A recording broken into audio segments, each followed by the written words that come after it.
Hi. So welcome friends. Telugu మిత్రులకు స్వాగతం. మీ అందరికీ శివరాత్రి శుభాకాంక్షలు. మీ అందరికీ శివరాత్రి శుభాకాంక్షలు. ఆ, శివరాత్రి అంటే నాకు అతి ముఖ్యమైనటువంటి పండుగ. అతి ముఖ్యమైనటువంటి పండుగ. ఆ, అది ఈ విషయం నేను చాలా వీడియోల్లో అప్పుడప్పుడు చెప్పినట్టు గుర్తు. సో ఇన్ఫ్యాక్ట్ ఈ శివరాత్రి జాగరణ తర్వాత శివరాత్రిలో నేను చేసినటువంటి ఆ, ఏమంటాం దాన్ని, ఉపవాస దీక్ష, జాగరణ వగేరా వగేరా నా లైఫ్నే మార్చేశాయి. అది ఒకసారి కాదు, రెండు సార్లు కాదు, చాలాసార్లు చేసి చూశాను. నాకు అర్థమైంది ఏంటంటే దిస్ విల్ వర్క్ వండర్స్. నేను ఈ విషయాన్ని 2018 అనుకుంటాను, జస్ట్ ఛానల్ స్టార్ట్ చేసిన కొత్తలో ఒక 6 months ఏమో, అప్పుడు ఒక కోర్స్ పెట్టాను, first of it's kind, learners wealth club అని. ఆ లెర్నర్స్ వెల్త్ క్లబ్ అనే కోర్సులో కొన్ని వీడియోలు పెట్టాను. ఫస్ట్ 25 అయితే జనరల్. అందులో వీడియో నంబర్ 16, 16, 16 అందులో శివరాత్రి మహాత్మ్యం గురించి నేను మాట్లాడాను. How it carved my life, నా జీవితానికి ఎంతగా ఉపయోగపడిందో, ఎంతగా దోహదపడిందో, నా జీవితం మారిపోవటానికి ఎంతగా ఉపయోగపడిందో ఇవన్నీ కూడా చెప్పాను నేను మీకు. ఈ కింద లింక్లో పెడతానులేండి ఈ పర్టికులర్ లెసను. మీకు కింద లింక్లో పెడతాను, చూడండి. కాకపోతే ఈరోజే చూడండి, ప్రిఫరబుల్లీ నైట్ మీల్స్ తీసుకోకండి. చూడండి. ఇప్పుడు ఈరోజు చూడలేదనుకోండి, ఫర్ ఎగ్జాంపుల్ ఒక సంవత్సరం పాటు it will be delayed, the process will be delayed by 1 year. ఒక సంవత్సరం లేట్ అయిపోతుంది. ఓకే, సో అది ఒక విషయం. తర్వాత మార్కెట్లు ఏంటి, చాలా ఘోరంగా ఉన్నాయి. మార్కెట్లు ఘోరం అంటే ఎట్లా అంటే చిత్తకొట్టు పారేస్తున్నారు ఎఫ్ఐఐస్ ధాటికి తట్టుకోవడం కష్టంగా ఉంది. డిఐఎస్ కొంటున్నారు, కానీ వాళ్ళ స్ట్రెంగ్త్ సరిపోవటం లేదు. వాళ్ళు డిఐఎస్ కొంటే సరిపోదు కదా. ఎఫ్ఐఐస్ ఎలా అయితే ఎప్పుడైతే అమ్ముతున్నారో, లోకల్ ప్లేయర్స్, హెచ్ఎన్ఐస్, కొంతమంది బిగ్ ఆపరేటర్స్ వాళ్ళు కూడా అమ్ముతారు కదండి. అందుకని ఎఫ్ఐఐ ప్లస్ అదర్ ఆపరేటర్స్ అది ఈ ఓన్లీ డిఐఎస్ డిఐఎస్ ఫేస్ చేయలేకపోతున్నారు. అందుకని పడిపోతున్నది మార్కెట్. ఇప్పుడు ఆల్రెడీ 22,500 రేంజ్కి వచ్చింది. మరి 22,000 అంటున్నారు, 21,800, 21,900 అంటున్నారు. ఏంటి పరిస్థితి? తగ్గుతుంటే ఎలా చెప్తారు లోవర్ లిమిట్స్, నెక్స్ట్ టార్గెట్ చెప్తారు, పెరుగుతుంటే హయ్యర్ లెవెల్ టార్గెట్స్ చెప్తారు. ఇవన్నీ పట్టించుకోవద్దండి. మీరు ట్రూ ఇన్వెస్టర్ అయితే, ఇంతకుముందు నేను ఎప్పుడో వీడియోలో చెప్పాను కదా, ఎక్కడో, ఈగిల్ ఇన్వెస్టర్గా ఉండండి. ఈగిల్ ఇన్వెస్టర్ అంటే అదే ఆ వీడియోలో చూడండి, తెలుస్తుంది. ఇప్పుడు నేను మళ్ళీ ఎక్స్ప్లెయిన్ చేయటం ఎందుకు. ఈగిల్ ఇన్వెస్టర్గా ఉంటే మార్కెట్లు పడినా పెరిగినా ఏం కాదు. మీరు లాంగ్ టర్మ్ పర్స్పెక్టివ్తో ఇన్వెస్ట్ చేస్తున్నారు కాబట్టి ఫైనల్గా you will have the last loss. ఫైనల్గా మీకు గ్రోతే వస్తుంది. ఫర్ ఎగ్జాంపుల్ ఇప్పుడు చూద్దాం, లెటస్ సి మార్కెట్ ఎక్కడుంది.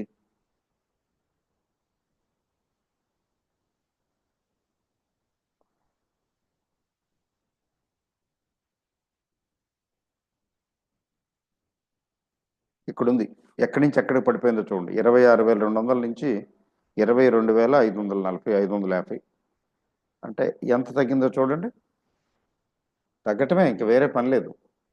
కొద్దిగా అప్పుడప్పుడు కొద్దిగా రికవర్ అయినట్టు అయ్యి మళ్ళీ పడిపోవటం. బాగుంది కదా. ఆర్ఎస్ఐ కూడా 29+ వచ్చింది.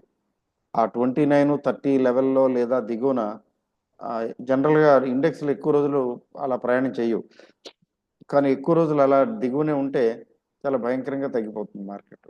రోజు రోజుకి తగ్గుతూ ఉంటుంది. అది చూద్దాం ఏమవుతుందో. But what ever it is, ఏదో ఆరుద్ర గారు చెప్పినట్టు రాకడకైనా పోకడకైనా కర్తవు కావురు నీవు అని, ఈ మార్కెట్లు పెరగటానికి తగ్గటానికి మనమేం కర్త కర్మ క్రియ ఏమీ కాదు. ఏమిటంటే we're taker, not maker. So we're the taker of the market, not the taker of the not the maker of the market. We can't make the market, we can only take whatever comes. So ఆ strategy ప్రకారం మార్కెట్లో డబ్బులు సంపాదించాలంటే ఏంటంటే very simple, కొనేయటం పడేయటం మర్చిపోవటం. ఎక్సెప్షనల్గా కొన్ని కొన్ని ఏదైనా wrong news ఉండి పోతాయి కదా, అవి పూర్తిగా పోకముందు బయటకు వచ్చేయాలి. ఏదైనా న్యూస్ వస్తే బ్యాడ్ న్యూస్ మామూలుగా రిజల్ట్ బాగోలేదు అవి కాదు, అవి బ్యాడ్ న్యూస్ ఏం కాదు. రిజల్ట్ 4 రోజులు బాగుంటుంది, 5 రోజులు బాగోదు, అదే ఉంది. అట్లా కాకుండా స్పెషల్గా ఏదైనా వస్తే న్యూస్, అప్పుడు మాత్రం బయటకు వచ్చేయటమే, లాస్ బుక్ చేసుకుని. Otherwise invest, leave and forget, ఇది ఫార్ములా. ఈ ఫార్ములా ఫాలో అయ్యి చూడండి. అయితే ఏంటంటే ప్రెషర్ ఉండకూడదు. ఎందుకు ప్రెషర్ ఉండకూడదు అంటే, అమ్మో నా డబ్బులు పెట్టాను ఇంత తగ్గిపోయింది అంత తగ్గిపోయింది, నా దగ్గర డబ్బులు లేవు ఇప్పుడు పెడదామంటే, అలాంటి పరిస్థితికి రాకూడదు. మీలో చాలామంది వచ్చుంటారు, ఇప్పుడు నా దగ్గర ఇన్వెస్ట్ చేద్దామంటే డబ్బులు లేవు, అన్నీ పెట్టేశాను, తీరా చూస్తే బాగా తగ్గాయి, యావరేజ్ చేయడానికి కూడా లేవు డబ్బులు అంటుంటారే, వాళ్ళు రాంగ్ ప్లానింగ్ చేశారు అని అర్థం. You should always keep money. ఉన్న డబ్బులన్నీ ఎప్పుడూ పెట్టకూడదు. తర్వాత బారోడ్ ఫండ్స్ అసలు పెట్టకూడదు, అప్పు తీసుకొచ్చి అసలు పెట్టకూడదు. కొంతమంది గోల్డ్ లోన్లు, తర్వాత పర్సనల్ లోన్లు అవి ఇవి తీసుకుని డైవర్ట్ చేస్తారు దీనికి. ఎందుకంటే ఇక్కడ గ్రోత్ బాగా వస్తుంది కదా అని. బాగా వస్తుంది, మార్కెట్లు పెరుగుతున్నప్పుడు పెరుగుతాయి, తగ్గితే ఇగో ఇప్పుడు ఎలా తగ్గుతున్నా చూడండి 4 months నుంచి. అయితే there is the light at the end of the tunnel. ఈ విషయం ఇంపార్టెంట్, చెప్తాను. ఏంటి light at the end of the tunnel అంటే, పీక్ నుంచి పడినప్పుడల్లా, చాలా జాగ్రత్తగా నోట్ చేసుకోండి ఈ పాయింట్, అది కాకుండా శివరాత్రి రోజుని చెప్తున్నాను. పీక్ నుంచి తగ్గినప్పుడల్లా ఎంతైతే తగ్గుతుందో అంతకంటే ఎక్కువ పెరుగుతుంది. ఇది మార్కెట్లో ఉన్నటువంటి బేసిక్ ప్రిన్సిపల్. దీనిలో అన్సర్టనిటీ ఏం లేదు. ఎట్లా అంటే, మీకు 11,600 12,000 ఆ రేంజ్లో ఉన్నటువంటి మార్కెట్ డబాల్న కరోనా వచ్చినప్పుడు 7,600కి వచ్చింది కదండి. కరోనా 7,600కి వచ్చిన తర్వాత ఏం జరిగింది? ఒక బాటమ్ అవుట్ అయిన తర్వాత next it started picking up. ఎట్లా పికింగ్ అప్ అవుతున్నదంటే ఏంటంటే 26,000 వరకు నిరాఘాటంగా పెరిగిపోయింది. మధ్యలో ఏదో 1-2 సార్లు కొద్దిగా భయపెట్టింది, పెద్దగా ఏం కాలేదు కదా. 7,600 నుంచి 26,000కి వచ్చిందంటే 3 రెట్లు, 3.5 రెట్లు కాదండి, 3.5 times వచ్చింది. ఎందుకంటే అది బాగా ఫాస్ట్గా స్టీప్గా పడిపోయింది కాబట్టి. ఇప్పుడు అలా స్టీఫ్గా పడటం లేదు, కొద్దిగా పడుతున్నది. ఇది కొద్దిగా పడుతున్నది కాబట్టి కొద్దిగా మెల్లమెల్లగా రికవర్ అవుద్ది, ఒకసారి రికవర్ అవ్వదు. It takes time. It may take 6 months, it may take 1 year, పెద్ద విశేషం ఏం కాదు. అయితే బాటమ్ అవుట్ అయిపోయిన తర్వాత కొంచెం పాజిటివ్గానే ఉంటుంది మార్కెట్. రికవరీ ఫుల్గా కనబడటానికి మాత్రం ఇప్పుడు రికవర్ అయింది మార్కెట్, ఇప్పుడు బాగానే ఉంది, it is on right track అని అనిపించుకోవటానికి మాత్రం 6 months to 1 year పడుతుంది ఎలాగో. అంతేకాదు ఫ్రెష్ బయింగ్కి ఆపర్చునిటీ కూడా ఇస్తుంది. మరి అది తెలుసుకోవాలి, అది అర్థం చేసుకోవాలి. సో ఈ మార్కెట్ చూడండి 26,000 నుంచి 22,500కి వచ్చింది కదా, 26,200 నుంచి 25,550కి వచ్చింది, రైట్. అంటే ఎంత తగ్గినట్టు? 10% వేసుకుంటే 2,600 కదా, 15% వేసుకుంటే 3 × 13 = 39, 4,000 సుమారుగా. 26, 4, 22, సుమారుగా 14% తగ్గిందండి. 14% తగ్గింది. అంటే ఇంకా తగ్గదు, ఇక్కడ ఆగిపోయిందని చెప్పడానికి ఏమి లేదు, అదేమి లేదు, ఇంకా తగ్గొచ్చు కూడా. చూద్దాం ఏమవుతుందో. సో 15-20% తగ్గితే తగ్గింది అనుకుందాం. ఫర్ ఎగ్జాంపుల్ 20% తగ్గింది అనుకున్నాం. 18 to 20% తగ్గింది అనుకుందాం. ఇంకా 22,100, 21,800 అట్లా వెళ్ళిపోయింది అనుకుందాం. ఏమవుతుంది? ఏం కాదు. ఎందుకో తెలుసండి, ఎంత తగ్గితే అంత మంచిది. ఎలా అండి అంటే, మీకు ఏమైనా పిచ్చి పెట్టిందా? ఎంత తగ్గితే అంత మంచిది అంటారేంటి? కాలిపోతుంటే ఇక్కడ అంటారు కొంతమంది. అదేం కాదు తమ్ముడు.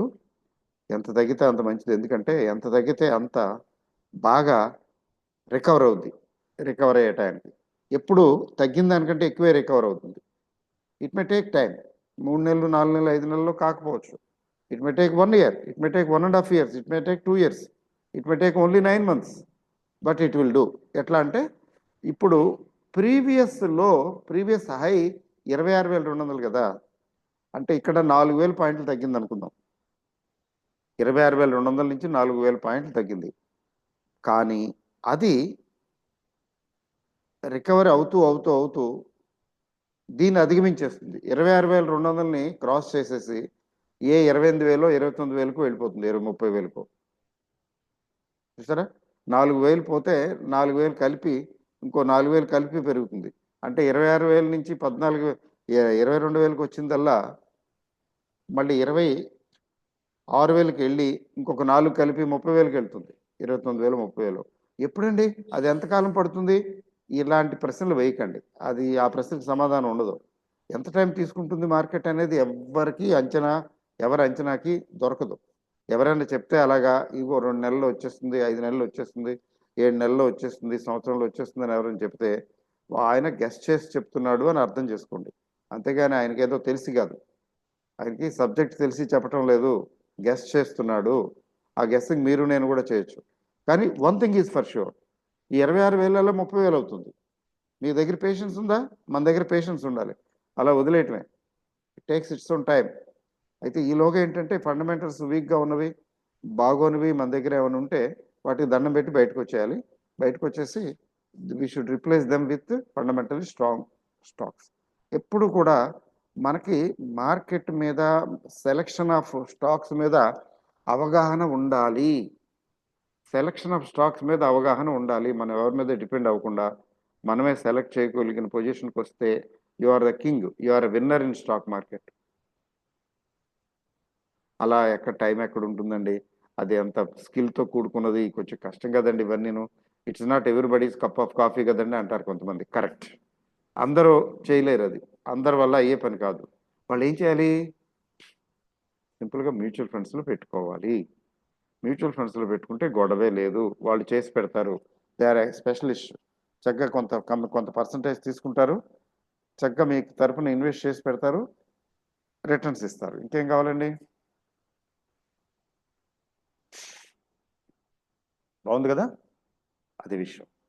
తర్వాత ఈ సందర్భంగా ఏంటంటే, చెప్పాను కదా, ఏం చెప్పాను ఈరోజు స్పెషల్? శివరాత్రి సందర్భంగా చాలా గొప్ప పర్వదినం. నాకైతే అతి గొప్ప పర్వదినం ఇది.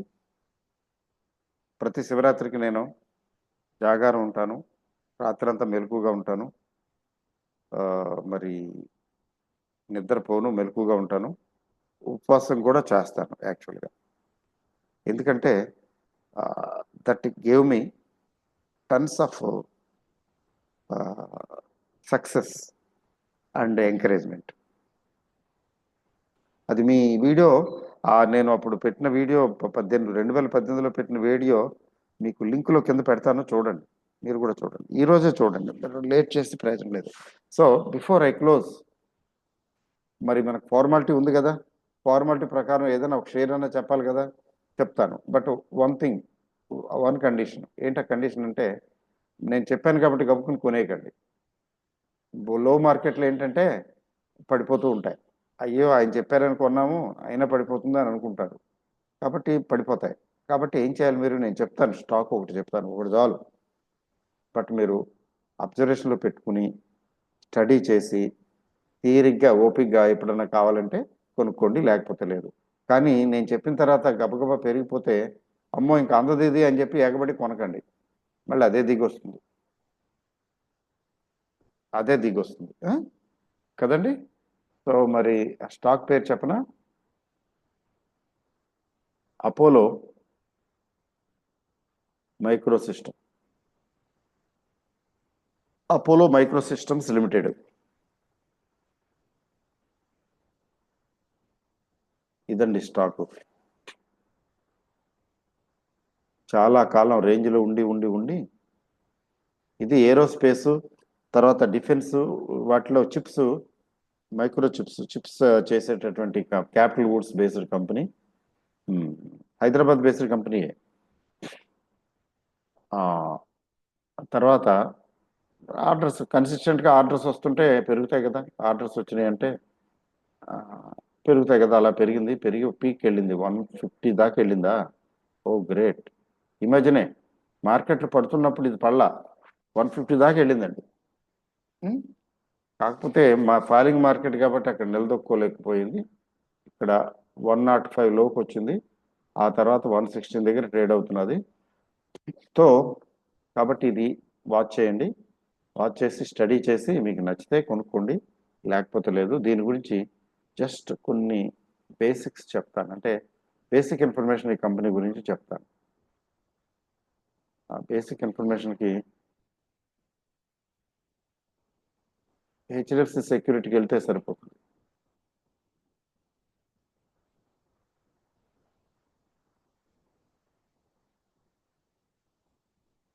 అపోలో మైక్రో సిస్టమ్స్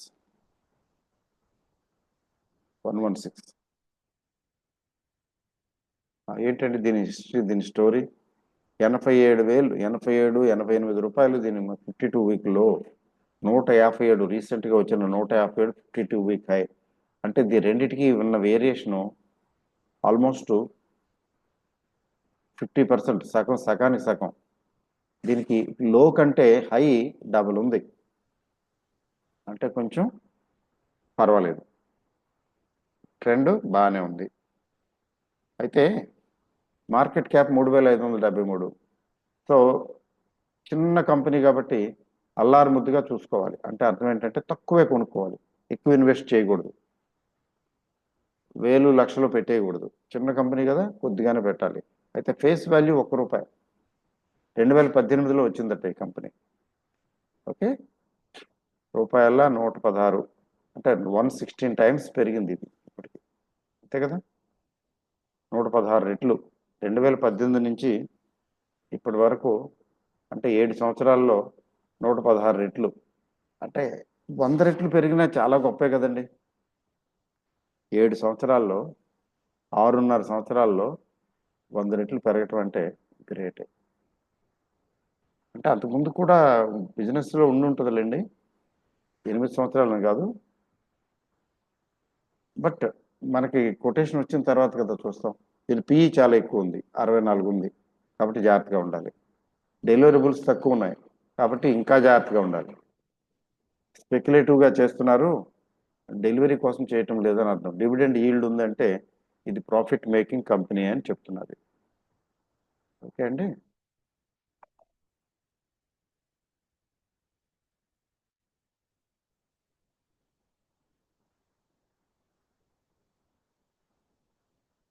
చూడండి, లాస్ట్ 12 monthsలోను ₹1,00,000 పెట్టిన వాడికి 17,000 లాస్ అట. లాస్ట్ 12 monthsలో ₹1,00,000 పెడితే ఇప్పుడు 82,945 ఉందట, అంటే లాస్ చూపిస్తున్నారు. లాస్ట్ 12 monthsలో ఇదేమి గ్రోత్ ఇవ్వాల, లాసే. లాస్ట్ 3 yearsలో తీసుకుంటే అబ్బో, ₹1,00,000 పెట్టిన వాళ్ళకి 9,70,000 వచ్చిందట, అంటే దాదాపు 10 రెట్లు, 10 బ్యాగర్ అయింది అది లాస్ట్ 3 yearsలో. బాగుంది కదా. అయితే 5 years కూడా చూద్దాం. 5 years ఉంది కదా. అబ్బో, 15,000. 5 సంవత్సరాల్లో 1,15,00,000 అయిందట, అంటే 15 రెట్లు అయింది. 1,00,000 ప్లస్ 14, 15, 5 సంవత్సరాల్లో 15 రెట్లు అయింది. అంటే దీనిలో ఏదో ఉంది. ఎంత పెరిగింది, ఇంకా పెరుగుతుందా చూడాలి. We have to wait and see. But growth మాత్రం చూపిస్తున్నారు. ఓకే అండి. సో మీరు స్టడీ చేసి జాగ్రత్తగా అబ్జర్వేషన్లో పెట్టుకుని ఓకే అనుకుంటే కొనండి, లేకపోతే కొనకండి. It is your risk. I'm not responsible కదండి. ఇంకేంటండి, ఇంకేముంది చెప్పడానికి? మీకు ఎలాగో షేర్ చెప్పాలి, it's my bound and duty. ఒక షేర్ చెప్పేశాను. తర్వాత శివరాత్రి శివరాత్రి సెలబ్రేషన్లో ఉన్నాము, నేను ఉన్నాను. ఆ, తర్వాత శివరాత్రి మహత్యం గురించి నేను పెట్టిన వీడియో 2018లో పెట్టిన వీడియో మీకు లింక్ పంపిస్తాను, చూడండి. సి ఇఫ్ యు లైక్, కావాలనుకుంటే చూడండి. ఉం? మార్కెట్లో మార్కెట్లో ఏమి అంటే మొమెంటం లేదు, but at the same time recovery కూడా లేదు. రికవరీ లేదు, అలానే భయంకరంగా పడిపోవటం లేదు, స్లోగా స్టడీగా తగ్గుతున్నది. చూద్దాం. ఓకే, ఇలాగే ఉంటుంది. బట్ మార్చి నుంచి ఇంప్రూవ్మెంట్ రావాలి, మరి చూద్దాం. ఆల్రెడీ శివరాత్రి వెళ్ళిపోయింది కదా, శివ శివ అనుకుంటూ వెళ్ళిపోతున్నది కదా. మరి అమావాస్య తర్వాత ఆ? అమావాస్య తర్వాత, ఇమీడియట్గా అమావాస్య తర్వాత కాకపోయినా ఒక 15 రోజుల తర్వాత ఇంప్రూవ్మెంట్ రావాలి కదా. Let's hope. All the best. Thank you very very much. Good night.